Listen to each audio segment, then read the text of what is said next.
नमस्कार साथियों, स्वागत है आपके अपने YouTube चैनल एग्रो पाठशाला में। उम्मीद करता हूं कि आप सब अच्छे होंगे, मस्त होंगे, स्वस्थ होंगे, जिंदाबाद होंगे और अपनी तैयारी में लगे होंगे। उम्मीद ये भी कर रहे हैं कि बहुत कम समय अपने पास बचे हुए हैं, तो आप लोग जितने भी सब्जेक्ट आपने पढ़ा है उसको रिवाइज कर रहे होंगे। कोई चीज़ अगर छूट गया होगा तो आप उसको पढ़ रहे होंगे। साथ में अगर कोई भी डाउट आता है, कोई भी प्रॉब्लम्स आती है स्टडी से रिलेटेड, एग्रीकल्चर से रिलेटेड, तो आप मेरे व्हाट्सअप नंबर पे मैसेज कर सकते हैं। टेलीग्राम और इंस्टा आईडी का लिंक दिया हुआ है, यहाँ पे आप डायरेक्ट हमें डीएम करके हमसे बात कर सकते हैं। साथ में इन कम समय में 2 से 3 मंथ में आप क्वेश्चन प्रैक्टिस कर सकते हैं। तो क्वेश्चन प्रैक्टिस के लिए आप टेलीग्राम चैनल, नीचे डिस्क्रिप्शन में लिंक है, वहाँ से आप लोग जुड़ सकते हैं। सेशन में क्या होने वाला है, किसके लिए होने वाला है, इसके बारे में बात करेंगे। आफ्टर देन सेशन स्टार्ट करेंगे। देखो, ये जो सेशन है ये डेडिकेटेड है कैंप सुपरवाइजर के लिए और एमपी के जो वैकेंसी आई है उसके लिए, और साथ में आईबीपीएस के जो प्रीलिम्स और मेंस भी देने वाले हैं उनके लिए ये डेडिकेटेड है। साथ में जितने भी एग्रीकल्चर की कम्पिटिटिव एग्जाम है उनके लिए काफ़ी इंपॉर्टेंट होगी। अगर आप कैंप सुपरवाइजर की तैयारी कर रहे हैं तो आपके लिए बहुत ज़्यादा ही इंपॉर्टेंट है। उसी एग्जाम को ओरिएंटेड, मतलब उसी एग्जाम के ओरिएंटेड क्वेश्चन रखा गया।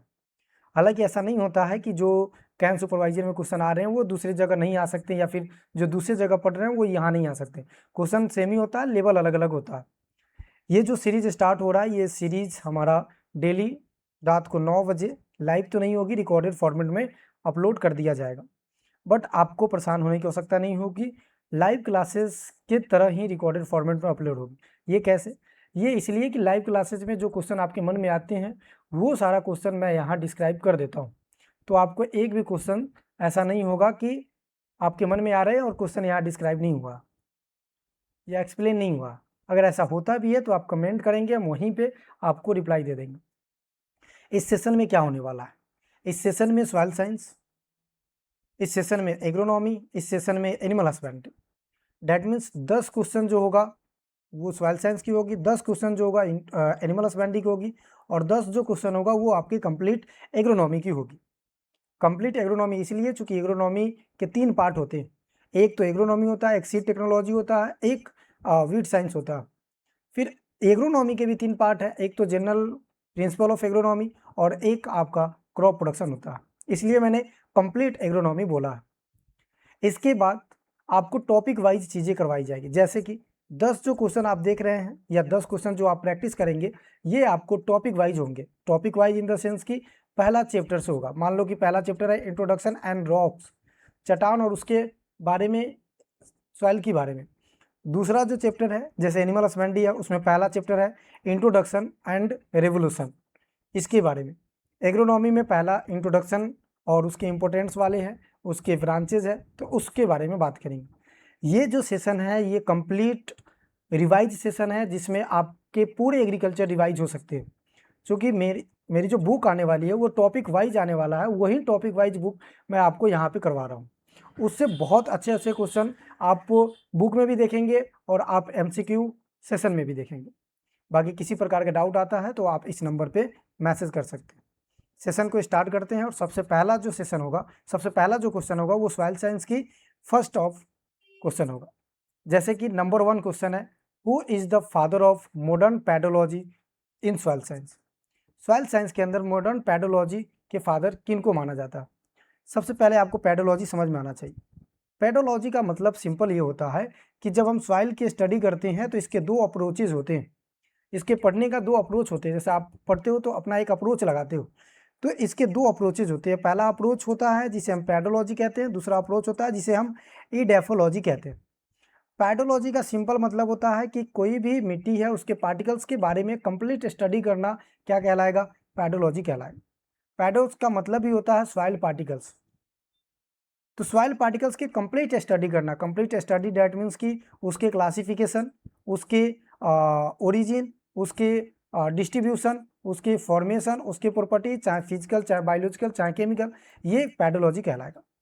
अब सिर्फ सॉइल की स्टडी करना with respect to plant is known as edaphology. ये दोनों मतलब होता है। ज़्यादा डीपली नहीं करेंगे, यहाँ ज़्यादा एक्सप्लेन करने लग गया तो फिर क्वेश्चन ये नहीं हो पाएगा। तो पैडोलॉजी के फादर की अगर बात करें तो यहाँ पे ऑप्शन दिया हुआ है JW लीथर, यहाँ पे दिया हुआ है विसेली वेसिलिविच डेगुचेव, यहाँ पे दिया हुआ है जस्टन फ्रीसवेन वेन लिविन, यहाँ पे ऑप्शन दिया हुआ है थॉमस ग्राहम, यहाँ पे ऑप्शन दिया हुआ है बकमैन एंड ब्रेडी। देखो लिथर की अगर हम बात करें तो सॉइल साइंस के फादर है, लेकिन इंडिया के फादर हैं। इंडिया में अगर सॉइल साइंस के फादर पूछे तो आप क्या बताओगे? लिथर है। वहीं बीबी डेकुचेर की बात करें तो ये सॉइल साइंस के फादर है वर्ल्ड में। अगर आपसे सिंपल सॉइल साइंस के फादर पूछे तो आप क्या बताओगे? बीबी डेकुचेर, जिसे हम क्या कहते हैं? वेसेली वेसेलिविच डेकुचेव कहते हैं। और फादर ऑफ पैडोलॉजी और फादर ऑफ मॉडर्न पैडोलॉजी अगर आपसे पूछे तो पैडोलॉजी मॉडर्न पैडोलॉजी के फादर भी बेबी डेकुचेव ही हैं। तो इसका राइट आंसर क्या हो जाएगा जी? B will be the right answer हो जाए। लेकिन साथ में जो भी रिलेटेड फादर है उनके बारे में बात कर लेते हैं। जैसे कि यहाँ पे लिखा हुआ है justice free here one living, इनको हम जेवी लिविंग के नाम से भी जानते हैं। जेवी लिविंग की अगर हम बात करें तो लॉ ऑफ मिनिमम आपने सुना होगा। लॉ ऑफ मिनिमम, न्यूनतम का सिद्धांत किसने दिया था? तो याद रखेंगे जेवी लिविंग ने दिया था। लॉ ऑफ रेस्टिट्यूशन के सिद्धांत भी इन्होंने ही दिया था। लॉ ऑफ लिमिटेड थ्योरी के सिद्धांत भी इन्होंने दिया था। तो इनके बारे में मैं लिख देता हूँ। एक तो आप याद रखना लॉ ऑफ मिनिमम, क्वेश्चन पूछ लिए जाते हैं इसलिए मैं बता रहा हूँ, और ये काफ़ी इंपॉर्टेंट है। कलर चेंज कर लेता हूँ। लॉ ऑफ रेस्टिट्यूशन, ठीक है। उसके साथ साथ लॉ ऑफ लिमिटिंग, या फिर हम लिख सकते हैं थ्योरी, ठीक है, इन्होंने ही दिया था। उसके साथ साथ इनको हम फादर ऑफ एग्रीकल्चर केमिस्ट्री भी कहते हैं। एग्रीकल्चर केमिस्ट्री के फादर कौन है? तो याद रखेंगे जे वी लिविंग है। उसके साथ साथ फर्टिलाइजर केमिस्ट्री के भी फादर कौन है? तो इन्हीं को ही बोला जाता है, ठीक है। तो ये सारी चीज़ें याद रखेंगे। बकमैन एंड ब्रेडी की बात करें, अच्छा पहले उससे पहले थॉमस ग्राहम की बात करते हैं। थॉमस ग्राहम जो है इन्होंने क्या दिया था? तो इन्होंने कोलाइड जो शब्द है इन्होंने क्वाइन किया था, ठीक है, ये टर्म दिया था। कोलाइड्स का मतलब होता है कि सॉइल पार्टिकल्स बहुत छोटा, यानी कि लेस देन 0.001 mm, ठीक है। इतना कोलाइडल पार्टिकल्स होना, इसे इनको हम क्या कहते हैं? फादर ऑफ कोलाइड्स भी कहते हैं। क्या कहते हैं? फादर ऑफ कोलाइड्स भी कहते हैं। उसके साथ साथ बकमैन ब्रेडी जो है फर्स्ट टाइम इन्होंने बताया था, फर्स्ट टाइम, कि सॉइल जो है एक नेचुरल डायनेमिक बॉडी है। फर्स्ट टाइम बताने वाला कि नेचुरल डायनेमिक बॉडी सॉइल है, वो कौन है? तो बकमैन एंड ब्रेडी है। ये 12th के एनसीईआरटी बुक में लिखा हुआ, ठीक है। तो ये चीज़ें भी आपको याद होनी चाहिए। आगे चलते हैं अगले नंबर ऑफ क्वेश्चन की तरफ। अगले नंबर ऑफ क्वेश्चन हमारा क्या है उसको देखते हैं, फिर उस पर ये जितने भी चीज़ लिखवाई गई है ये आपको याद रखना। दूसरे नंबर ऑफ क्वेश्चन हमारा ये है कि what is the most abundant metal elements in the earth crust? Earth crust के अंदर बहुत सारा एलिमेंट होते हैं, क्योंकि अर्थ क्रस्ट के अंदर रॉक्स है, और रॉक्स किससे मिलकर बना हुआ है? तो मिनरल से। और मिनरल किससे मिलकर बना हुआ है? तो एलिमेंट से। यानी कि जो चट्टान है ये किससे मिलकर बना हुआ है? खनिज से। और जो खनिज है ये किससे मिलकर बना हुआ है? तत्वों से मिलकर बना हुआ। अब ये जो अर्थ क्रस्ट है, सबसे ऊपरी जो लेयर है, जैसे आप इस तरह का स्ट्रक्चर देखोगे तो जो सबसे ऊपर वाला लेयर है इसको हम क्रस्ट कहते हैं।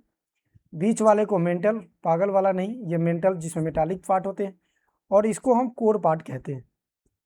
इस मेंटल में ऑलमोस्ट 8 एलिमेंट्स है जो अवेलेबल है।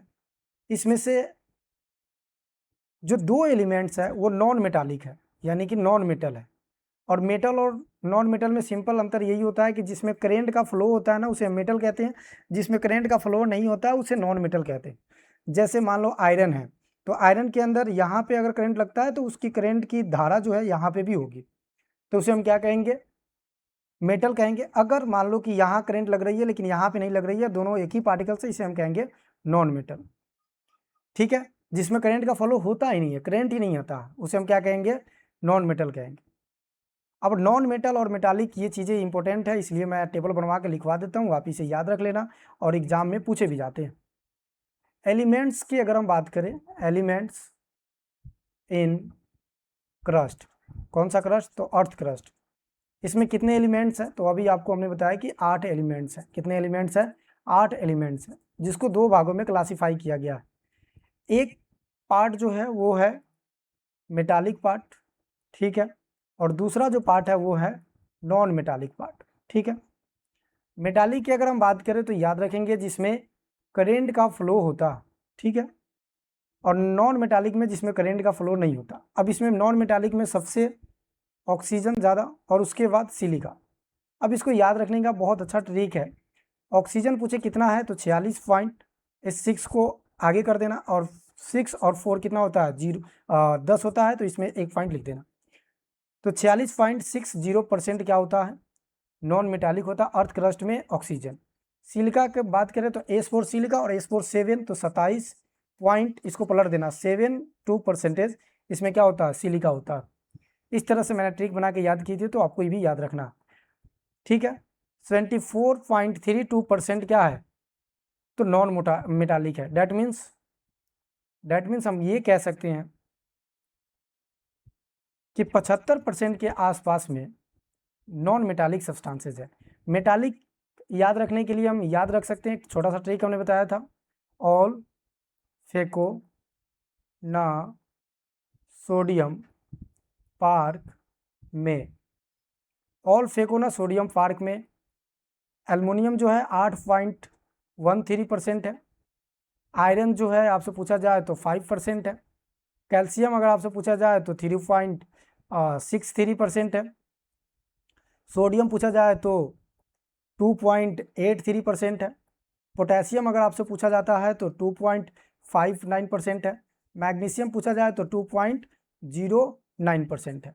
2.09% है मैग्नीशियम। तो ये टोटल मिलाकर क्या है? 100% है। तो इसमें अब देखो क्वेश्चन क्या पूछा, आप इजीली आंसर दे सकते हो।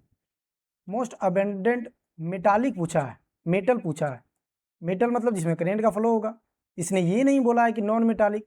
तो मेटल देखो सबसे ज़्यादा कौन सा है? तो मेटल्स में देखेंगे तो सबसे ज़्यादा यहाँ पे आयरन दिखा रहा, आयरन कह रहे एल्युमिनियम दिखाई दे रहा। क्या दिखाई दे रहा है? एल्युमिनियम। तो एल्युमिनियम ही होगा। तो यहाँ पे राइट आंसर की अगर बात करें तो E will be the right answer. Iron second number पे है, कैल्शियम थर्ड नंबर पे है, और ये दो क्या है? नॉन मेटालिक है, ये याद रखना। तो right answer E will be the right answer. आगे चलते हैं। अगले नंबर ऑफ क्वेश्चन की बात करें 3 नंबर की, विच discipline of soil science deals specifically with the genesis, survey and classification of soil। मृदा विज्ञान की कौन सी विषय विशेष रूप से मिट्टी की उत्पत्ति, सर्वेक्षण और वर्गीकरण से संबंधित है? Soil fertility, soil microbiology, soil pedology, soil physics और सॉइल कंजर्वेशन। आपको पता है कि सॉइल फर्टिलिटी का मतलब होता है कि capacity of soil to produce nutrient for the production या for the plant growth and regulator. मिट्टी का वो क्षमता जो न्यूट्रिएंट प्रोवाइड करवा सकता है और प्लांट को ग्रोथ एंड डेवलपमेंट करवा सकता है। तो यहाँ पे ये बात नहीं पूछा गया, ये पूछा गया जेनेसिस। जेनेसिस का मतलब होता है कि उस रॉक्स का ओरिजिन क्या है, उस सॉइल का ओरिजिन क्या है। क्लासिफिकेशन का मतलब होता है कि कहाँ कहाँ तक वो क्लासीफाई किया गया उसको। माइक्रोबायोलॉजी में तो माइक्रो ऑर्गेनिज्म के बारे में बात किया जाएगा। सॉइल फिजिक्स में फिजिक्स के बारे में बात किया जाएगा। सॉइल कंजर्वेशन में कंजर्वेशन की बात किया जाएगा। सिंपल और इजीएस्ट फॉर्मेट में अगर हम बात करें तो इसमें कंप्लीट स्टडी करवा रहा है ना, जेनेसिस भी करवा रहा है, सर्वे भी करवा रहा है, उसके साथ साथ क्लासिफिकेशन भी करवा रहा है। तो इसका राइट आंसर जो होगा आपका C will be the right answer होगा। क्या होगा? C will be the right answer होगा। चलिए आगे चलते हैं। 4th नंबर क्वेश्चन कह रहा है कि इग्नियस रॉक्स, जो इग्नियस रॉक्स होते हैं जिसे अग्नि चट्टान कहते हैं, date solidify outside of the earth surface from the lava are called। Simple format में पूछा है, देखना क्या है। सिंपल ये है कि जो इग्नियस रॉक्स है, देखो इग्नियस रॉक्स मोल्टेन मैग्मा बाहर आती है, तो ये लावा जैसे ही फटता है ये मोल्टेन मैग्मा बाहर की तरफ आता है। आने के बाद यहाँ पे कुछ प्रोसेस होता है। प्रोसेस में क्या होता है? तो सबसे पहले तो ये सोलिडिफिकेशन होता है। यहाँ पे सोलिडिफिकेशन किसकी वजह से होगा? तो कूलिंग के वजह से, तो यहाँ कूलिंग होता है, उसके साथ साथ क्रिस्टलाइजेशन होता है, ठीक है, क्रिस्टलाइजेशन होता है। इन तीनों प्रोसेस से जो रॉक्स बनता है, जो चट्टान बनता है, उसे इग्नियस रॉक्स कहते हैं। इग्नियस रॉक्स भी दो प्रकार का होता है। हो सकता है कि ये मोल्टेन मैग्मा बाहर आके जमा हो रहा है, तो हो सकता है कि ये मोल्टेन मैग्मा अंदर ही होकर जमा हो रहा होगा, इतना तो क्लियर होगा। अंदर भी जमा हो सकता है, बाहर भी जमा हो सकता है। अगर वो बाहर जमा हो रहा है तो वो जल्दी जमा होगा, रैपिड कूलिंग होगा वहाँ पे और सॉलिडिफिकेशन जल्दी होगा, इग्नियस रॉक्स बन जाएगा। तो टाइप ऑफ इग्नियस रॉक्स है on the basis of formation. Formation इसके दो आधार पर हो सकता है, बाहर भी हो सकता है, अंदर भी हो सकता है। अगर बाहर होता है, अगर बाहर होता है तो उसे हम एक्स कहते हैं। एक्स का मतलब ही क्या होता है, अपनी लाइफ से बाहर। अगर अंदर होता है उसे इन कहते हैं। यहीं से बताएंगे क्या होता है। एक्स मतलब बाहर और एक्स मतलब बाहर, तो यहाँ से बनता है एक्सट्रूसिव रॉक्स, एक्सट्रूसिव रॉक्स। इन मतलब अंदर और यहाँ से बनता है इंट्रूसिव रॉक्स, और इस इंट्रूसिव रॉक्स को हम प्लूटोनिक रॉक्स के नाम से जानते हैं, चूंकि पॉकेट अंदर होता है, ठीक है। और एक्सट्रूसिव रॉक्स को हम किस नाम से जानते हैं, तो इसको याद रखना हमेशा कि एक्सट्रूसिव रॉक्स है, ये बाहर की तरफ है, तो इसे हम वोल्केनिक रॉक्स के नाम से जानते हैं। वोल्केनो जो बाहर, वोल्केनो बाहर ही आएगा, तो वोल्केनो रॉक्स के नाम से जानेंगे। इंट्रूसिव पॉकेट यानी कि अंदर होता है, तो प्लूटोनिक रॉक, प्लूटोनिक रॉक्स के नाम से जानते हैं, प्लूटोनिक, ठीक है। और इस तरह से इग्नियस रॉक्स बनता है, फिर सेडिमेंटी, फिर मेटामॉर्फिक। तो यहाँ पूछा है कि आउटर साइड, आउटर साइड मतलब बाहर अर्थ सरफेस का। तो अभी यहाँ पे आपको बताया कि मोल्टेन मैग्मा बाहर है, तो इस पार्ट को हम क्या कहेंगे, एक्स। एक्स कहाँ पे, यहाँ पे। वैसे तो एक्स कहाँ पे आपको पता ही नहीं होगा, वो तो किसी दूसरे के पास है, लेकिन याद रखना कि एक्स कहाँ है, यहाँ पे है। तो ये क्या है, extrusive rocks, extrusive rocks. Extrusive rocks का दूसरा नाम क्या है, वोल्केनिक रॉक्स। तो यहाँ पे कहीं नहीं दिया हुआ है, तो राइट आंसर क्या होगा, D will be the right answer. Intrusive rocks का दूसरा नाम क्या है, प्लूटोनिक रॉक्स। सेडिमेंटी और मेटामॉर्फिक कैसा है, ये टाइप ऑफ रॉक्स है। हालांकि ये दोनों क्या है, टाइप ऑफ इग्नियस रॉक्स है on the basis of formation, तो D will be the right answer हो जाए।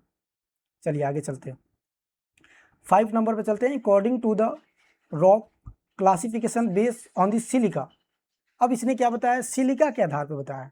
किसके आधार पर बताया है, सिलिका के आधार पर बताना है कि भैया सिलिका के आधार पे जो रॉक्स आपने बताया उसके कितने प्रकार होते हैं और उसके कौन कौन से एग्जाम्पल है। सिंपल देखो, सिलिका के बेसिस पे बात करें ना तो 3 प्रकार के होते हैं।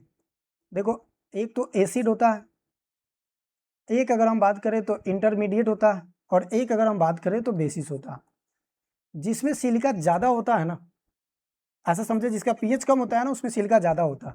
तो यहाँ पे 65% सिलिका होता है।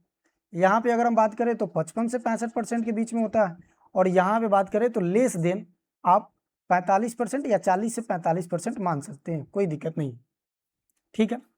इसको याद रखने के लिए, एसिड को याद रखने के लिए आप GRP याद रख सकते हैं। G for granite, R for rhyolite और P फॉर पीच स्टोन, ठीक है, इसको याद रखेंगे। इंटरमीडिएट भी 2 प्रकार का होता है, एसिड इंटरमीडिएट, जिसे हम ये कह सकते हैं कि सब एसिड, सब एसिड, और इसको हम कह सकते हैं सब बेसिक। बेसिस नहीं है, बेसिक है, ठीक है, ठीक है, ये याद हो जाएगा। तो बेस, सब बेसिक और सब एसिड। तो एसिड का एग्जाम्पल की अगर हम बात करें तो ST आपको याद रखना है, और इसका आपको याद रखना है DA, ठीक है, ST और DA। DA मतलब डायोराइट और A मतलब एंडेसाइट, ठीक है, और इधर S4 साइनाइट और ये ट्रीचाइट। बेसिक में आपको क्या याद रखना है, बेस में आपको क्या याद रखना है, तो इसमें आपको याद रखना है बेसाल्ट एंड गैब्रो। अब आप आइडेंटिफाई कर लो, यहाँ पे क्या पूछा गया, on the basis of basic rocks पूछा गया। तो बताओ बेसाल्ट और ग्रेनाइट कहाँ पे है, बेसाल्ट और ग्रेनाइट, ग्रेनाइट नहीं है, बेसाल्ट है, तो यहाँ पे डी आंसर होगा। ग्रेनाइट किसका होगा भाई, तो इधर होगा। बेसाल्ट एंड गैब्रो इसका है, तो बेसाल्ट एंड गैब्रो इसमें नहीं है, तो ग्रेनाइट है। ग्रेनाइट किसका, एसिड का है। रायोलाइट किसका है, तो एसिड का है। साइनाइट किसका है, तो एसिड का है, लेकिन सब एसिड का है। उसके बाद एंडेसाइट किसका है, तो सब बेसिक का, ठीक है। तो D will be the right answer. अगले नंबर ऑफ क्वेश्चन की तरफ चलते हैं। 6 नंबर की अगर बात करें तो what is the standard percentage, standard percentage carbon dioxide in soil air. Soil air में जैसे आप ये वाला पाई डायग्राम पढ़ते हो तो यहाँ पढ़ते हो कि 25% वाटर होता है, 25% एयर होता है, यहाँ पे 45% मिनरल्स होता है, 5% ऑर्गेनिक मैटर होता है। उसी तरह यहाँ पे आपसे पूछा गया है कि जो ये एयर है इसमें कार्बन डाइऑक्साइड परसेंटेज कितना है ये बताना है। देखो मेरे दोस्त, CO2 की अगर हम बात करें ना तो दो जगह, एक तो एटमॉस्फेयर में और एक आप याद रखना सॉइल एयर में।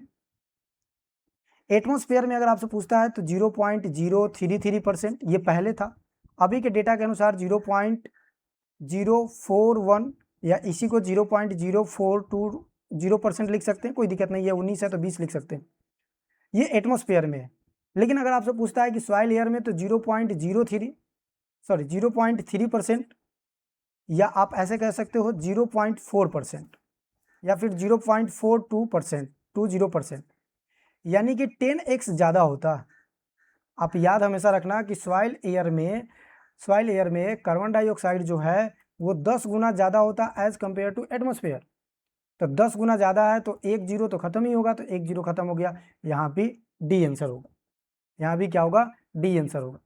78.80 क्या है, नाइट्रोजन है। क्या है भाई, नाइट्रोजन। और मिट्टी में पूछे नाइट्रोजन कितना है तो 79%, यहाँ पे लिखवा देते हैं। ठीक है, मिट्टी अगर यहाँ पे अगर हम बात करें कि एटमॉस्फेयर में ऑक्सीजन कितना है तो 20%। अगर आपसे पूछे कि मिट्टी में कितना है तो आपको बताना है 20.6, थोड़ा सा कम होता है। ठीक है, ये याद रखना। तो ये किस में पूछा गया है, सॉइल में पूछा गया है। ये 0.04 है, ये तो और गलत हो गया, ये हमारा राइट आंसर होगा। और ये मिट्टी में नाइट्रोजन होता है जो हमने यहाँ पे बता ही दिया। तो 6 का क्या हो जाएगा, D will be the right answer. आगे चले, आ जाओ। 7 नंबर की अगर बात करें तो world soil day is celebrated on which of the following date, किस डेट को हम सॉइल डे के रूप में सेलिब्रेट करते हैं, वो भी वर्ल्ड सॉइल डे किस रूप में सेलिब्रेट करते हैं। तो दो चीज़ें सॉइल डे के बारे में याद रखना, 2015 इंटरनेशनल ईयर ऑफ सॉइल, ठीक है, 2015। उसके बाद आपको याद रखना 5 दिसंबर सॉइल डे, 5 दिसंबर सॉइल डे, बस दो डेट आपको याद रखना। तो 5 दिसंबर बी, तो B will be the right answer. ज़्यादा समय यहाँ पे नहीं लेंगे। आगे आगे क्या रीड करना है, तो रीड करना है 8 नंबर अर्थ क्रस्ट के बारे में। सिंपल है, बहुत ईजी। जैसे क्वेश्चन क्या है कि the thickness of earth crust का जो थिकनेस है वो 5 से 55 किलोमीटर है। कितना है, 5 to 55 किलोमीटर। ठीक है, इसे 0 to 100 किलोमीटर भी कहते हैं, कोई दिक्कत नहीं है, इतना थिकनेस होता ही है। ठीक है, तो एक एग्जैक्ट बात करें तो 5 to 55 किलोमीटर इसका क्या है, थिकनेस है। अब दूसरा स्टेटमेंट ये है कि the most dominant element on earth crust oxygen. क्या आपने अभी ऑक्सीजन पढ़ के आए हैं, अभी ऑक्सीजन पढ़ के आए हो, आप नहीं पढ़ के आए हो, आप क्या पढ़ के आए हो अभी, तो अभी आप पढ़ के आए हो कि सबसे ज़्यादा जो अर्थ क्रस्ट में, हाँ ऑक्सीजन ही है, सॉरी मुझे सिलिका लगा, ऑक्सीजन ही है। कितना परसेंट है भाई, तो 40%, 60। अब देखो यहाँ पे ये नहीं बोला कि मेटल या नॉन मेटल, सिंपल पूछा है ना, सिंपल आंसर देना है। जब वो पजल्स करेगा तब अपने आप को पजल्स करना है। वो सिंपल पूछ लिया कि अर्थ क्रस्ट में सबसे ज़्यादा यही होगा, सिंपल बात है। तो ये दोनों स्टेटमेंट क्या है, राइट है। देखो अगर हम एक छोटा सा ग्राफ बनाएं, किसका ग्राफ बनाएं, अगर हम ग्राफ बनाते इस तरह का, तो सबसे नीचे कोर, उसके बाद मेंटल, उस ये एम हो गया, ये सी हो गया, ये सी हो गया। इसका 0 से 100, 5 से 55 बुक में भी दिया हुआ, एग्जैक्ट 55 किलोमीटर है। इधर अगर मेंटल का देखेंगे तो आप 2900 किलोमीटर, और इधर आप देखेंगे तो इधर 3500 किलोमीटर। हालांकि ये 3500 से लेकर 378 किलोमीटर है। जब सॉइल साइंस बताएंगे तो काफ़ी डीपली बताएंगे कि इसके त्रिज्या इतना होता। ठीक है, चलो अगले नंबर क्वेश्चन की तरफ चलते हैं। 8 नंबर बहुत इजी है, आपको सिर्फ पढ़ने की ज़रूरत है और समझने की ज़रूरत है। जैसे असेसन है और रीजन है, कथन है और कारक है। असेसन क्या कह रहा है, असेसन ये कह रहा है कि the density of earth core range 2.0 से लेकर 3.0 ग्राम पर, ठीक है, सेंटीक्यूब। उसके बाद पृथ्वी के कोर का घनत्व जो है वो 0.6 से लेकर 3.0 है। दूसरा, earth core is the primary composed of the metal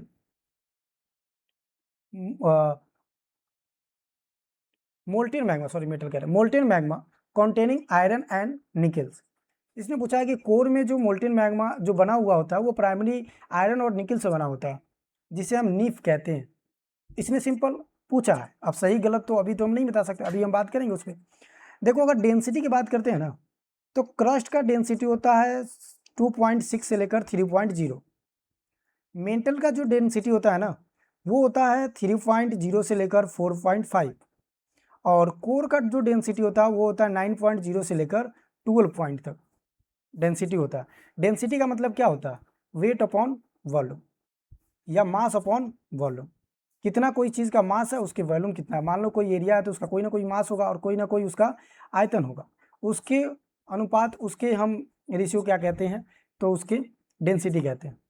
density का जो यूनिट होता है वो ऐसे भी लिख सकते हैं, ग्राम पर मीटर क्यूब भी लिख सकते हैं।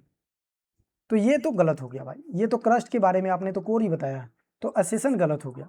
अब रीजन क्या दे रहा है? रीजन ये दे रहा है, रीजन तो इससे रिलेटेड है ही नहीं, बट रीजन क्या बता रहा है कि मोल्टेन मैग्मा से मिलकर बना है, गलत बता रहा है। आपने पढ़ा होगा कि कोर जो पार्ट है ना उसके दो पार्ट होते हैं, एक इनर कोर होते हैं, एक आउटर कोर होते हैं। इनर कोर होते हैं ना उसमें आयरन और निकिल होते हैं। क्या होता है? आयरन और निकिल होते हैं। और आयरन और निकिल जो होते हैं ना ये पिघलते नहीं हैं, ये मोल्टेन मैग्मा यानी कि ये पिघल नहीं पाते, समझ रहे हो? और जिसके वजह से इसे हम नीफ जोन के माध्यम से, नीफ जोन के नाम से जानते हैं। तो स्टेटमेंट सेकेंड की अगर हम बात करें तो सेकेंड यहाँ पे हमारा क्या हो जाएगा? गलत हो जाएगा, क्योंकि ये मोल्टेन मैग्मा कह रहा है यहाँ पे। तो सेकेंड हमारा गलत हो जाएगा, फर्स्ट भी गलत हो जाएगा। तो हमारे पास राइट आंसर क्या होगा कि ए और आर फॉल्स है। तो right answer will be D will be the V will be the E will be the right answer. ठीक है, चलिए आगे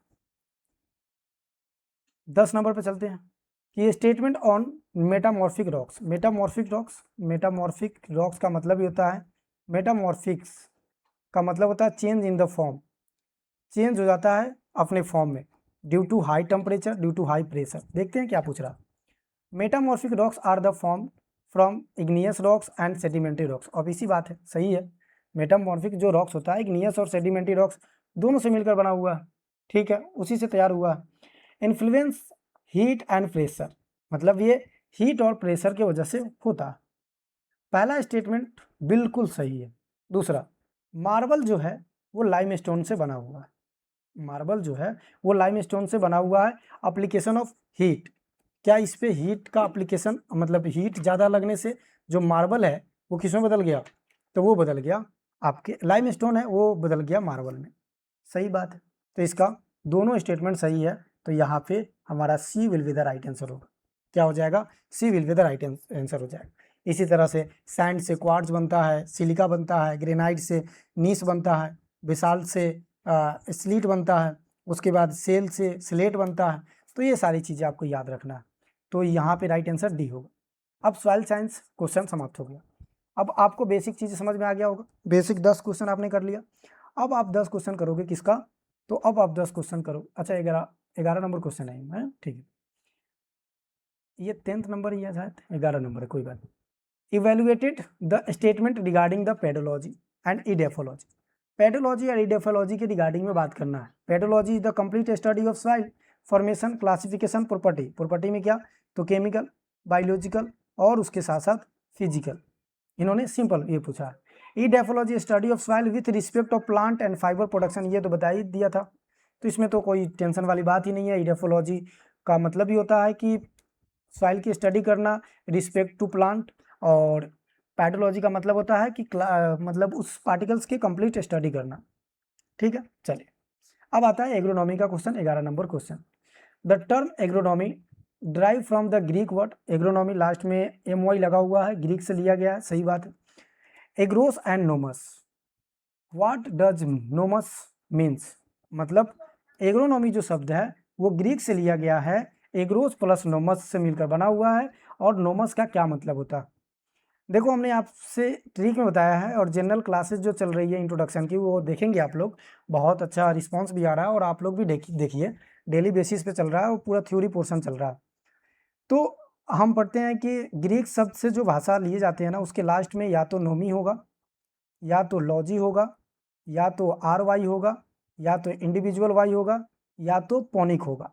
एक्सेप्शन इज एवरीवेयर, अपवाद हर जगह होते हैं, जैसे कि पोमोलॉजी, ये ग्रीक और लैटिन दोनों से मिलकर बना हुआ है। जैसे कि आपसे पूछे तो सोशियोलॉजी, ये भी ग्रीक और लैटिन दोनों से मिलकर बना हुआ। जैसे कि आपसे पूछे एक्वापोनिक, ये भी ग्रीक और लैटिन दोनों से मिलकर बना हुआ। एक्वा लैटिन है और पोनिक ग्रीक है। तो अपवाद तो हर जगह होते हैं। अब एग्रीकल्चर्स का मतलब एग्रोनॉमी में एग्रोस का मतलब होता है, क्या होता है एग्रोस का मतलब? एग्रोस का मतलब होता है क्रॉप, ठीक है, जिसे हम फील्ड भी कहते हैं। क्या कहते हैं? फील्ड। क्रॉप नहीं कह के हम फील्ड कहते थे। एग्रोस का मतलब होता है फील्ड और नोमस का मतलब होता है टू मैनेजमेंट। चूंकि एग्रोनॉमी में हम क्रॉप प्रोडक्शन पढ़ेंगे, क्रॉप प्रोडक्शन में फील्ड क्रॉप पढ़ेंगे, तो उसके लिए फील्ड तो तैयार होना ही चाहिए। तो फील्ड के मैनेजमेंट के बारे में पढ़ते हैं, यानी कि principle and practice of field management for the crop production, इसे हम क्या कहेंगे? एग्रोनॉमी कहेंगे। तो एग्रोनॉमी में सिंपल पूछा है कि नोमस, तो नोमस टू मैनेजमेंट, प्रबंधन करना। कल्टीवेशन नहीं होगा, नॉन ऑफ दीज नहीं होगा, सॉइल नहीं होगा और फील्ड नहीं। तो C will be the right answer. Red कर देता हूँ ना, तो कई लोग सोचते हैं कि आंसर ही नहीं बता रहे। सी हो जाएगा हमारा राइट आंसर, ठीक है। आ जाओ। भारत के सकल घरेलू उत्पाद जीडीपी में कृषि एवं संबद्ध क्षेत्रों से लगभग कितने योगदान प्राप्त होते हैं? What is the approximate contribution of the agriculture and allied sector to agriculture gross and domestic product, जिसे जीडीपी कहते हैं। जीडीपी की अगर हम बात करें तो इसमें एग्रीकल्चर और एलाइड से आपको बताना है, जैसे कि एलाइड्स में एनिमल्स बैंडीज से जो बाई प्रोडक्ट वगैरह निकलता है, फॉरेस्ट्री वगैरह, इससे कितना कंट्रीब्यूशन होता है। देखो, अगर हम जीडीपी की बात करें ना, तो टोटल घर पे कितने पैसे आ रहे हैं इसके कैलकुलेशन को हम जीडीपी कहते हैं। अब इसमें 3 जगह से पैसे आते हैं, समझो 3 भाई है इस पैसे को गोड करने के लिए, जमा करने के लिए। पहला जो पैसा आता है वो आता है प्राइमरी सेक्टर से। किससे आता है? Primary sector. और प्राइमरी सेक्टर क्या है? तो एग्रीकल्चर। प्राइमरी सेक्टर क्या है भाई जी? एग्रीकल्चर। दूसरा जो सेक्टर है वो है इंडस्ट्री सेक्टर, जो मैन्युफैक्चरिंग सेक्टर कहलाता है, और इसे हम सेकेंडरी सेक्टर के नाम से जानते हैं, ठीक है। और तीसरा जो हमारा सेक्टर है वो है अपने पास टर्सरी सेक्टर, जिसे हम सर्विस सेक्टर के नाम से जानते हैं। किसके नाम से? सर्विस सेक्टर के नाम से। अब इसमें है एग्रीकल्चर का कंट्रीब्यूशन। किसका कंट्रीब्यूशन? एग्रीकल्चर का कंट्रीब्यूशन। तो एग्रीकल्चर का कंट्रीब्यूशन अगर हम बात करें तो 16 से 18% है, और एग्जैक्ट हम बात करें तो 17.5% है। सर्विस की अगर हम बात करें तो यहाँ पे 27% इसका कंट्रीब्यूशन है। इसका कंट्रीब्यूशन अगर हम बात करें तो 48% और 50% के आसपास में। ये दोनों नहीं भी याद है तो कोई बात नहीं है, एग्रीकल्चर का याद रखना। तो 16 से 18% हमारा राइट हो जाएगा, तो यानी कि B will be the right answer. B will be right answer. आते हैं आगे 13 नंबर पे। Who is the considered as the father of agronomy? Simple है, जेठो टूल, एनी बोरलॉग, उसके साथ अगर हम बात करें Pietro De Crescenzi, M S Swaminathan और लुक हुआर्ड। सबसे पहले एक एक करके समझते हैं। जेठो टूल, जिन्होंने वीड्स के फादर माने जाते हैं, जो टीलेज के फादर माने जाते हैं, और इन्होंने एक बुक लिखा था 53H, यानी कि hand hoeing horse hoeing husbandry. कब लिखा था? 1731 में लिखा था। ये बुक बहुत पुरानी है और इसके अंदर बहुत सारी चीज़ें डिस्कशन हुई, जैसे हो के बारे में बताया था, जीरो टीलेज के बारे में। और जेठो टूल टर्म जो है, जो जेठो टूल है, वो इन्होंने एक जीरो टीलेज टर्म भी दिया, जीरो टीलेज। लेकिन फादर ऑफ जीरो टीलेज कौन है? जेबी ट्रिपलेट है। ट्रिपलेट है। कौन है भाई? जेबी ट्रिपलेट है। एनी बोरलॉग की अगर हम बात करें तो फादर ऑफ एग्रीकल्चर भी कह सकते हो इन वर्ल्ड, और ग्रीन रेवोल्यूशन के फादर भी इन्हीं को माना जाता है, ग्रीन रेवोल्यूशन, ठीक है। उसके बाद अगर हम बात करें पेटल डी क्रिसेंजी, इनको फादर ऑफ एग्रोनॉमी, इन्होंने एक बुक भी लिखी है, बहुत फेमस बुक है। तो फादर ऑफ एग्रोनॉमी इन्हीं को माना जाता है। तो एग्रोनॉमी के father Peter De Crescenzi. M S Swaminathan, father of agriculture in India, father of green revolution in India, और father of evergreen revolution. Luke Howard की बात करें तो मेट्रोलॉजी के फादर, सिंपल मेट्रोलॉजी के फादर, एग्रीकल्चर नहीं, simple metrology के father कौन है? लुक वार्ड है, ठीक है। तो ये याद रखना आगे अगर एग्जाम देना है तो। चलिए 14 नंबर पे आते हैं। Crop grow in winter season. Winter season में जो क्रॉप ग्रो करते हैं अक्टूबर से लेकर मार्च, उसे क्लासिफाई किया जाता है, क्या खरीफ, क्या रबी, क्या जायद। इन तीनों जो शब्द है ये किससे लिया गया है? तो याद रखेंगे, ये अरबिक भाषा से ली गई है, और अरबिक भाषा से अल्फ़ा, उसके साथ साथ रबी, खरीफ, जायद, ये भी इसी से लिया गया है। और मानसून जो शब्द है ये भी लिया गया है। आंसर बता दिया क्या आपको? रबी, विंटर सीजन के क्रॉप माने जाते हैं, ठीक है। हम सोइंग इस समय करते हैं, ठीक है। इसको हम क्या बोलते हैं, तो मानसून क्रॉप बोलते हैं, और जायद को समर, और कैच क्रॉप का मतलब होता है कि शॉर्ट ड्यूरेशन वाले क्रॉप को छोटे समय में, छोटे बचे हुए समय में लगाते हैं। 15 number, consider the following statement, consider करना है जेस्टो टूल्स के बारे में। इसके बारे में क्या ही कंसीडर करना, अभी हमने बता ही दिया कि इन्होंने एक बुक लिखी थी हॉर्स सोइंग हस्बेंड्री 1731 में, तो ये बात तो सही है। दूसरा, he is called the father of zero budget natural farming, जिसे हम ZBNF के नाम से जानते हैं, गलत बोल रहा है ये, सुभाष पालेकर, पालेकर, ठीक है। तो सुभाष पालेकर जी थे, इन्होंने बोला कि भाई हमें जीरो बजट नेचुरल फार्मिंग करना चाहिए, एक ऐसा फार्मिंग जिसमें हम बहुत कम पैसा लगाएंगे, बहुत कम कॉस्ट लगाएंगे, और हम फार्मिंग कर लेंगे नेचुरल रिसोर्सेज को यूज़ करते हुए। तो इसका दोनों स्टेटमेंट में से एक स्टेटमेंट तो गलत है और पहला स्टेटमेंट सही है, तो ओनली वन इज ट्रू, इसमें ज़्यादा सोचने की बात है भी नहीं, ठीक है। 16 number, which of the following classes classified as the minor millets. देखो मैं एक बात बताऊँ, एग्जाम ओरिएंटेड ना ये क्वेश्चन है, कैसे मैं बताता हूँ।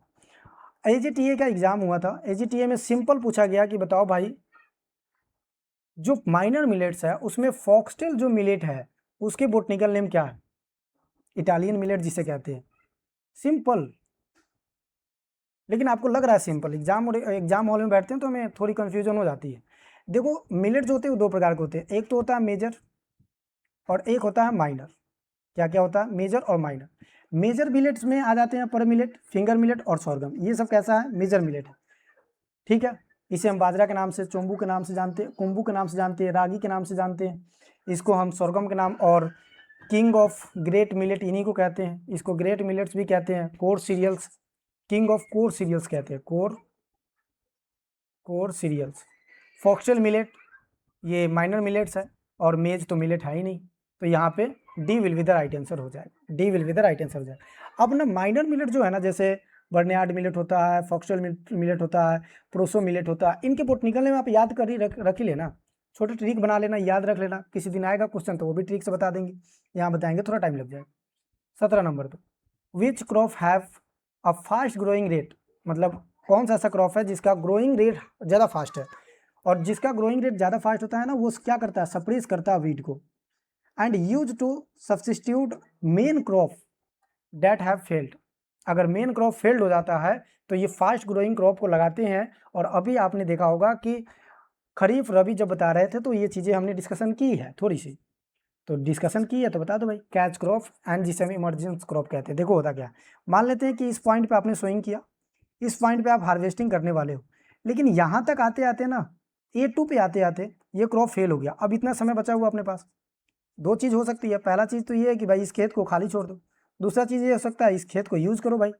तो पहला चीज़ तो हम नहीं कर सकते हैं, हम तो इंडियंस हैं, कैसे खाली जाने देंगे भाई, तो दूसरा काम करते हैं, तो दूसरा काम के लिए हम शॉर्ट ड्यूरेशन लगाते हैं, और शॉर्ट ड्यूरेशन के लिए हम क्रॉप यूज़ करते हैं, और उसके लिए सबसे इम्पोर्टेंट जो क्रॉप होता है वो पिजन पी होता है, जो आप यूज़ कर सकते हो, ठीक है। तो कवर क्रॉप का मतलब होता है कि पूरे एरिया को कवर कर देना, सॉइल मॉइस्चर बचाने के लिए करते हैं।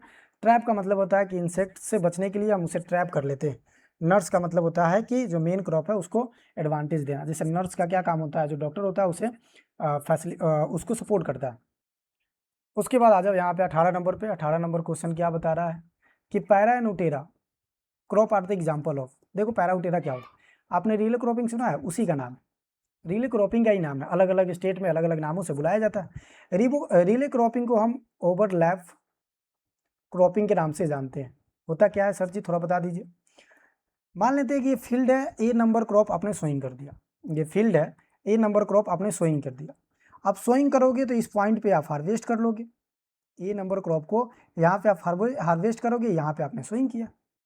तो आप काम करो, 15 दिन पहले ये तो मैच्योर हो चुका है, अब इसको कोई केयर का रिक्वायरमेंट नहीं है, मैनेजमेंट की रिक्वायरमेंट नहीं है, इरिगेशन नहीं देना है, फर्टिलाइजर नहीं देना है, तो इसी के बीच में हम क्या कर सकते हैं, दूसरा क्रॉप लगा सकते हैं, यानी कि बी क्रॉप को हम यहाँ पे सोइंग कर सकते हैं। फिर जब बी क्रॉप यहाँ हार्वेस्टिंग होने वाला होगा ना, इससे पहले हम डी क्रॉप लगा लें, सी क्रॉप लगा लेंगे, तो ये ओवरलैप तो करेगा कुछ समय के लिए, कुछ समय के लिए, जब तक ये कट नहीं जाता 15 दिन तक ओवरलैप करेगा, इसलिए ओवरलैप क्रॉपिंग इसे कहा जाता है। लेंटिन का नाम आपने सुना होगा, उसको आप राइस में लगा सकते हो ओवरलैप क्रॉपिंग के अनुसार। इसी को बिहार वाले, बिहार, उत्तर प्रदेश, और उड़ीसा और वेस्ट बंगाल, ये इसे पैरा के नाम से जानते हैं। उटेरा, मध्य प्रदेश के लोग इसे उटेरा के नाम से जानते हैं। ठीक है, ये याद रखना। तो ये क्या है, ये रेसिड्यूअल क्रॉप है। किसके एग्जाम्पल है, रेसिड्यूअल क्रॉप है। चूंकि ये क्रॉप छूटा हुआ है इसलिए इसे रेसिड्यूअल क्रॉप कहते हैं। कैच क्रॉप बता ही दिया, इमरजेंस क्रॉप वही होता है, और नर्स क्रॉप बता ही चुके हैं। अब चलते हैं 19 नंबर पे। आओ भाई 19 नंबर पे, विच ऑफ द फ्लोइंग क्रॉप्स, देखो थोड़ा फास्ट चल रहे हैं आई नो, बट आपको भी पता है कि 30 क्वेश्चन हमें करना है 1 घंटे के अंदर में, उसके साथ साथ एक्सप्लेनेशन भी कर रहे हैं। 1 घंटे से कम ही सेशन रखेंगे तभी आप देख पाओगे, ज़्यादा लेंदी हो जाता है, ज़्यादा लंबे समय तक होता है तो दिक्कत करता है। ठीक है, तो high degree in breeding depression, in breeding depression का मतलब होता है जब एक ही प्रजाति के साथ बार बार क्रॉस करवाते हो तो उसे इनब्रीडिंग डिप्रेशन कहते हैं। इनब्रीडिंग डिप्रेशन सबसे ज़्यादा अल्फा में देखने को मिलता है, जिसे हम लुसर्न कहते हैं, जिसे हम लुसर्न कहते हैं, जिसे हम क्वीन ऑफ फोडर क्रॉप कहते हैं, क्वीन ऑफ फोडर क्रॉप कहते हैं। ठीक है, ये याद रखना। परमिलेट, ये नहीं होगा, ये नहीं होगा, तो ये गलत हो गया। राइट आंसर क्या हो जाएगा, बी हो जाएगा। ये क्वेश्चन पूछा हुआ है, ठीक है, Rajasthan public service commission AAO, agriculture assistant officer. 20 number question क्या कह रहा है, विच of the following statement regarding the first hybrid crop, मतलब फर्स्ट हाइब्रिड जो क्रॉप है उसके बारे में। सोरगम का फर्स्ट हाइब्रिड क्रॉप जो है, वेराइटी जो है, सॉरी, वो कौन सी है, तो CSH1 है। देखते हैं, first hybrid of cotton H4 by CT Patel, ये दोनों सही है भाई, इसमें ज़्यादा समय लगाने की आवश्यकता नहीं है। तीसरा, the first hybrid of rice, ये गलत है, ये गलत है। ये किसका है, सनफ्लावर का, सनफ्लावर का। ठीक है, किसका है, सनफ्लावर का। तो यहाँ राइट होगा, रॉन्ग हुआ ना, तो राइट क्या होगा, 1 2, क्या पूछा है, सही पूछा है, तो 1 2, सॉरी 1 2 नहीं होगा, 1 और 2 होगा, यानी कि C will be the right answer. D गलत है, राइस का कभी भी फर्स्ट हाइब्रिड ये नहीं है, ये किसका है, सनफ्लावर का। चले आगे, आ जाओ। क्या हो गया, अरे अभी सेव नहीं करना है मेरे भाई, चलो आ जाओ। मिलान करो, इसके बाद एनिमल हस्बेंड्री स्टार्ट होगा। पहले मिलान करना है सूची 1 और सूची 2 के। अंतर्राष्ट्रीय words matching the flowing, list 1 और लिस्ट 2। इंटरनेशनल ईयर 2021 को हम क्या बनाते हैं, इधर ईयर लिखा हुआ है, इधर इंटरनेशनल ईयर लिखा हुआ है। 2021 में क्या बनाते हैं भाई, कई बार ब्रांचेस जब हम पढ़ाते हैं ना क्रॉप प्रोडक्शन, उसमें ये बताते हैं कि कि फ्रूट एंड वेजिटेबल्स बहुत ज़रूरी था, किसके लिए, माइनर न्यूट्रिशन के लिए, जिससे क्या मिलेगा भाई, मिनरल्स मिलेगा, विटामिन मिलेगा और उसके साथ साथ फाइबर मिलेगा, और इसी को हम प्रोटेक्टिव फूड के नाम से जानते हैं। और ये थोड़ी सी हमें कमी देखी गई कोरोना काल में, जिसकी इम्यूनिटी सिस्टम कमज़ोर था उसको कोरोना ज़्यादा हो रहा था, तो इसके लिए सरकार कहा कि फ्रूट एंड वेजिटेबल्स को 2021 में international year of fruit and vegetables घोषित कर देते हैं, जो किसके द्वारा घोषित किया जाता है, FAO के द्वारा घोषित किया जाता है, जिसे हम क्या कहते हैं, फूड एग्रीकल्चर ऑर्गेनाइजेशन कहते हैं। 1945, कहाँ पे है भाई जी, तो रोम इटली में है। कहाँ पे है, रोम इटली में है। ठीक है, रोम इटली में है। किस तारीख को, 16 अक्टूबर, इसलिए 16 अक्टूबर को हम क्या मनाते हैं, वर्ल्ड फूड डे मनाते हैं, वर्ल्ड फूड डे मनाते हैं। तो 2021 को डायरेक्ट लेकर आओ फ्रूट एंड वेजिटेबल्स पे, यानी कि A का C, अब मत देखो कुछ, A का 3 है, छोड़ दो, A का 3, A का 2 गलत, A का 2 गलत, A का 2 गलत, A का 3 सही। सच बता रहा हूँ, इसी तरह सेंसर देना होता है। नन ऑफ दीज है, देख लो, नन ऑफ दीज तो होने की कोई मतलब सवाल ही नहीं है, बट फिर भी देख लो। 2026 वोमेन फार्मर, यानी कि B का सेकेंड, देखो क्या सही है, B का सेकेंड, तो B का सेकेंड सही है सर जी। 2023 इंटरनेशनल ईयर ऑफ मिलेट्स, ये 2025 के स्टेटमेंट वाइज क्वेश्चन में आया था AGTA का। तो इंटरनेशनल ईयर ऑफ मिलेट्स 2023, अच्छा नेशनल ईयर ऑफ मिलेट्स 2018। ठीक है, आ जाते हैं 25 में। 25 में हम क्या मनाते हैं, तो इंटरनेशनल ईयर ऑफ कोऑपरेटिव, सहकारिता का अंतर्राष्ट्रीय वर्ष मनाते हैं। तो यहाँ पे A, यहाँ पे 4, देखो सब मैचिंग है, तो सब मैचिंग है, तो D will be the right answer. चलिए अब एनिमल्स के क्वेश्चन आएंगे, आ गया एनिमल्स के क्वेश्चन।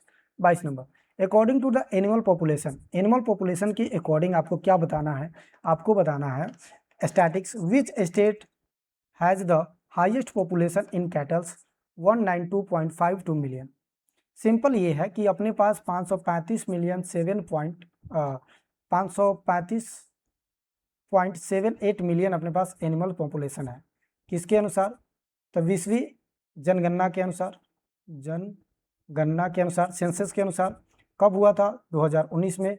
ये फर्स्ट डिजिटल सेंसस है।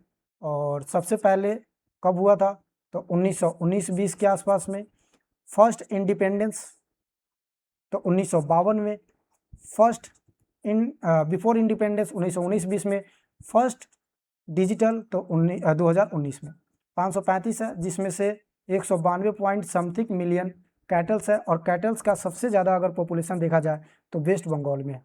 कहाँ पे है भाई जी? वेस्ट बंगाल में है। ये आपको याद रखने की चीज़ है जो एग्ज़ाम में पूछ लिए जाते हैं। क्लियर है? ये याद रख लोगे? चलो, ये याद रख ही लेना। उसके साथ साथ गोट के बाद राजस्थान में 2 चीज़ें, एक गोट और एक कैमल। तो गोट का पॉपुलेशन की अगर हम बात करें तो 148.88 और कैमल के पॉपुलेशन की बात करें तो 0.25। ये कैमल है, ये गोट है। उत्तर प्रदेश में बुफैलो, और तेलंगाना में बात करें तो सीप, और असम में बात करें तो पीक जिसे हम सुअर कहते हैं। ठीक है, तो 22 नंबर हो गया। 23 number, what is the total milk production and India position in the world according to 2024 to 25 statics? 149.11 million और सेकेंड पोजीशन कभी नहीं। मिल्क में हम लोग नंबर 1 पोजीशन है। इंडिया के बारे में अगर मैं बात करूँ नंबर 1 में, तो मिल्क में, मैंगो में, बनाना में, पपाया में, पल्सेस में, मिलेट्स में, राइस में, स्पाइसेस में, मसालों में, और उसके साथ साथ मेडिसिनल प्लांट में, प्लांटेशन क्रॉप में, और बस इतना ही अभी याद रखना। ठीक है, इतना में नंबर 1 है। सेकेंड की बात करें तो वीट में, फूड क्रॉप, फूड ग्रेन में, फ्रूट ग्रेन का मतलब होता है सीरियल्स प्लस पल्सेस में, सेकेंड में। तो नंबर 1 है। देखो भाई नंबर 1 247 नंबर 1 पोजीशन, ये सही लग रहा है। देखते हैं, थर्ड नहीं है, फोर्थ नहीं है। 300 मिलियन ये भी नंबर 1 है, देखते हैं, लेकिन इतना नहीं है। कितना है? 247। इसको हम 248 मिलियन टन भी लिख सकते हैं और नंबर 1 में है। इसके क्रेडिट किनको जाता है? तो कुरियन साहब को जाता है। कुरियन मतलब वर्गीस कुरियन। ठीक है, वर्गीस कुरियन साहब का जन्म 26 नवंबर को, इसलिए नेशनल मिल्क डे कब मनाते हैं? 26 नवंबर को। वर्ल्ड मिल्क डे कब मनाते हैं? 1 जून को, जुलाई नहीं, जून। चलिए, ये याद रखना। आगे चले, 24 number, as per the Indian counselling medical research, जिसे ICMR कहते हैं, 1911 में 1911 में सॉरी 1911 में बना हुआ था, न्यू दिल्ली में। What is the recommended for capital ability of milk? ठीक है, ये पूछा जा रहा है। सिंपल पूछा है तो सिंपल आंसर देना पड़ेगा ना मेरे भाई। सिंपल आंसर ये है कि आपको ये देना पड़ेगा कि 485 एक इंसान के लिए उपलब्ध है, लेकिन कंज्यूम कितना करना है? मिल्क एंड कर्ड की अगर हम बात करें तो 300 है। कितना हमारे पास? 485। तो हमारा राइट आंसर क्या होगा? A will be the right answer. A will be the right answer. सबसे ज़्यादा अगर पूछे कि मिल्क एबिलिटी कहाँ पे है, तो पंजाब में। कितना है? 1318। कितना है? 1318। दूसरा राजस्थान में, तीसरा हरियाणा में। 1318 एक इंसान के लिए है, बताओ कितना होता है? ठीक है, ये याद रख। चलिए, 25, based on the meat name provided the text, what is the meat name a goat called? Goat के मीट को क्या कहते हैं? सिंपल, ये इसने ये पूछा। तो गोट के मिल्क ही नहीं बल्कि सारे मीट के बारे में हम आपको बता देते हैं, शायद एग्जाम में आए तो आप गलती नहीं करोगे। बीफ की अगर हम बात करें तो कैटल्स के मीट को कहते हैं, यानी कि काऊ के मीट को कहते हैं। उसके बाद वीएल की बात करें, बील कहते हैं, इसको बियर कहते हैं। तो वीएल की अगर हम बात करें तो ये काफ जो होते हैं ना, छोटे बच्चे होते हैं, उनके मीट को कहते हैं। उसके बाद गोट की अगर हम बात करें तो चेवेन बोला जाता है। हालांकि गांव में अगर आप पूछेंगे गोट को मटन कहते हैं लोग, लेकिन ये गलत है। अब अगली बार से आप जाना तो अब बताना किसे कहते हैं मटन, बताएंगे। पोक, पीग के मीट को, यानी कि स्वाइन के मीट को हम पोक, सुअर के मीट को कहते हैं। उसके बाद अगर हम बात करें चिकन, तो चिकन तो हम सब जानते हैं। पोल्ट्री को मीट क्यों कहते हैं? ठीक है, स्पेशली हैन, पोल्ट्री बर्ड्स के अध्ययन को कहते हैं। और मटन की अगर हम बात करें तो सीप के जो मीट होते हैं ना उसको हम मटन कहते हैं। सीप को मीट को क्या कहते हैं? मटन कहते हैं। ठीक है, ये याद रखना। तो यहाँ पे गोट पूछा है ना, चेवन, कहाँ पे लिखा हुआ है? चेवन। तो E will be the right answer. क्या हो जाएगा? E will be the right answer. आगे चले, 26 नंबर पे आते हैं। Evaluate the following statement regarding the animals research institute. Animal research institute institute, यार ये बोलने में इंस्टीट्यूट आपको बताना है। एनिमल रिसर्च इंस्टीट्यूट बोलते हैं, इंस्टीट्यूट। ठीक है, NDRI, national dairy research institute institute was established in Karnal, Haryana 1955। ठीक है, 1923 में बेंगलोर में हुआ था, उसके बाद 55 में यहाँ डाला गया नेशनल डेयरी रिसर्च इंस्टीट्यूट। सही बात है, एनडीआरआई जिसे कहते हैं। नेशनल डेयरी डेवलपमेंट बोर्ड जिसे एनडीडी भी कहते हैं, ये गुजरात में। सही बात है। कब हुआ था? तो 16 जुलाई 1965 को, 16 जुलाई 1965, 16 जुलाई आईसीआर डे भी मनाते हैं। नेशनल रिसर्च सेंटर पी की बात करें तो ये मेरठ में नहीं है, ये तो गोट है वहाँ पे। ये कहाँ पे है? असम है। तो हमारा लास्ट स्टेटमेंट गलत है, तो यहाँ पे देखना है 1 and 2 will be the right answer. ठीक है, ये याद रखना। तो 26 नंबर क्वेश्चन कंप्लीट हो गया। 27 नंबर, टोटल ऊन प्रोडक्शन इतना है। सही बात है, राइट है। आपको पता हो ना हो, मुझे पता है। ठीक है, मैंने पढ़ा है तो मुझे पता ही होगा, आप भी पढ़ लोगे आपको पता हो जाएगा। ग्रोथ रेट अगर हम बात करें तो इसके ग्रोथ रेट 2.63% है। ठीक है, तो ये ज़्यादा नहीं है, ज़्यादा बता दिया इसने, गलत बता दिया। राजस्थान लीडिंग स्टेट है कंट्रीब्यूशन, हाँ राजस्थान सबसे ज़्यादा होता है 48%। ऐसे एग्जैक्ट बात करें तो 47.85% होता है। सबसे ज़्यादा जो सीप है वो तेलंगाना में है, लेकिन प्रोडक्शन सबसे ज़्यादा राजस्थान में होता है। प्रोडक्टिविटी यहाँ ज़्यादा है भाई। उसके बाद अगर बात करें तो ऊन जो सबसे ज़्यादा प्रोडक्शन होता है वो ऑस्ट्रेलिया में होता है। कहाँ पे होता है? ऑस्ट्रेलिया में होता है। कहाँ पे होता है? ऑस्ट्रेलिया में। कहाँ पे होता है? ऑस्ट्रेलिया में होता है। ठीक है, तो सेकेंड वाला गलत है, तो 1 और 3 हमारा सही है, तो B will be the right answer. ये याद रखना। ऊन हम 2 बार काटते हैं। ठीक है, ऊन को काटना शेयरिंग कहलाएगा, कंप्लीट ऊन काटना शेयरिंग कहलाता है। टर्मिनोलॉजी में हम पढ़ाएंगे, आपको परेशान होने की आवश्यकता नहीं। 28 नंबर, नहीं, सेकेंड लास्ट नहीं, एसेसन पूछा जा रहा है कि नमनकल इज इन तमिलनाडु। ठीक है, तमिलनाडु में है, जिसे हम एक सिटी ऑफ इंडिया के नाम से जानते हैं। रीजन, कमर्शियल पोल्ट्री जो कंट्रीब्यूशन है 15% देता है। भाई ये गलत बता रहे हो, कमर्शियली 85% है। कमर्शियली कितना है? 85%। नमनकर, सही बात है। देखो मैं इसे कैसे याद करता हूँ, नमनकर सिटी, तो सिटी ही है ना, स्टेट का नाम तो नहीं लिया, स्टेट में होता है लेकिन सिटी का नाम वो पहले ले रहा है, तो सिटी का नाम ले रहा है, तो सिटी ऑफ एक क्या हो जाएगा? नमनकर हो जाएगा। यहीं आपसे पूछता बाउल ऑफ एक, तो कई लोग कंफ्यूज हो जाते हैं, वो नमनकर लगाने लग जाते हैं। भाई बाउल ऑफ एक में सिटी आ ही नहीं रहा। ठीक है, तो यहाँ क्या हो जाएगा? आंध्र प्रदेश। अगर आपसे पूछे कि बाउल ऑफ राइस, तभी आंध्र प्रदेश होगा, ये याद रखना। ठीक है, चलिए, तो स्टेटमेंट सेकंड सही है, सॉरी फर्स्ट सही है, statement second is wrong. Commercial poultry contribution करता है टोटल एनिमल्स में कितना? 85%। तो क्या लिखेंगे? Assertion is right but reason is false. कहाँ है? Assertion is true but reason is false. C will be the right answer. ये 28 हो गया, 29 पे आते हैं। 29, assertion, Indian red revolution associated with meat production. सही बात है, meat and tomato, meat and tomato. और फादर ऑफ रेड रेवोल्यूशन की बात करें तो विशाल तिवारी, विशाल तिवारिया विशाल तिवारी। ठीक है, ऐसे याद रखना। Total meat production in India इतना परसेंट है। ग्रोथ रेट की अगर बात करें तो 2.5 है। ये इसका ग्रोथ रेट सही है। इसका ग्रोथ रेट क्या है? सही है। तो इसमें किसी प्रकार की कोई दिक्कत, कोई कन्फ्यूजन नहीं होना चाहिए। तो हमारा राइट आंसर क्या हो जाएगा? राइट आंसर हो जाएगा दोनों सही है भाई जी। क्या है? दोनों सही है। ठीक है, 1 मिनट रुकना, एक बार मुझे ग्रोथ रेट में थोड़ा सा डाउट लग रहा है, तो मैं क्यों ना अपने नोटबुक से चेक ही कर लूँ, ताकि आपको गलत इन्फॉर्मेशन और गलत नॉलेज ना पहुँचे। 1 मिनट रुकना, टाइम हो रहा है, मुझे पता है। रेड रेवोल्यूशन के बारे में बात कर रहे हैं ना, प्राइस रेड रेवोल्यूशन कहाँ गया मेरे भाई? Red revolution. ठीक है। ग्रोथ रेट गलत बताया, स्टेटमेंट ग्रोथ रेट कितना है? 2.46 सही है, मुझे लगा था सही है। ठीक है, थोड़ी सी मैं भूल गया था। चलिए, तो ये हमारा क्या हो जाएगा? राइट आंसर हो जाएगा दोनों। तो दोनों राइट आंसर कहाँ पे है भाई? बता के तो जाओ। एक्सप्लेनेशन ये नहीं कर रहा है सही, एक्सप्लेनेशन सही नहीं कर रहा है, ठीक है, ये याद रखना। चलो तो ये दोनों सही है, ये याद रखना। उसके बाद where is the central sheep and वुंड रिसर्च इंस्टीट्यूट, कहाँ पे है भाई, located in which year is founded. Hisar Haryana में 1985 नहीं है, मखडूम उत्तर प्रदेश नहीं है, बीकानेगर राजस्थान 1962 सही है, झांसी ये तो फॉरेस्ट वाला है, ठीक है, सेंटर फॉरेस्ट रिसर्च।